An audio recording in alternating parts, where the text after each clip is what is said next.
তো মুমিনরা আল্লাহ তাআলার সন্তুষ্টির উদ্দেশ্যে কিভাবে ঈদ পালন করবে সেটা আল্লাহ তাআলা নিজে শিখিয়ে দিয়েছেন। সুবহানাল্লাহ। আর জোরে সুবহানাল্লাহ। আল্লাহ তাআলা নিজে শিখিয়ে দিয়েছেন যে মুমিনরা ঈদ কিভাবে পালন করবে। কত সুন্দর সিস্টেম!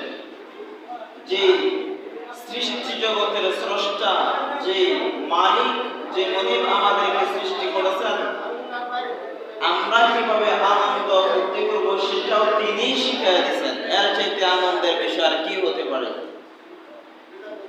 এটা আমাদের জন্য খুশির সংবাদ না? কি বলেন? তাহলে আপনারা কেউ কেউ মন বেজার করে বসে আছেন, এরকম বোঝা যাইতেছে। সবাই একটু হাসি দেন না। সবাই আনন্দের সাথে আমরা কথা বলবো, কি বলেন? কারণ মুমিনরা আনন্দ করতেও করবে, আবার রবের দরবারে কান্নাকাটিও করবে বেশি। এটাই মুমিনদের আদর্শ।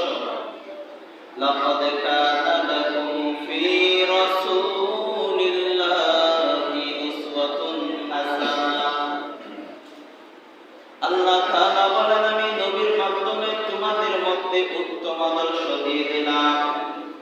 তোমরা মুহাম্মদুর রাসূলুল্লাহকে তোমরা অনুসরণ করে চলো, কারণ রাহমাতুল লিল আলামিনের মধ্যে রয়েছে উত্তম আদর্শ।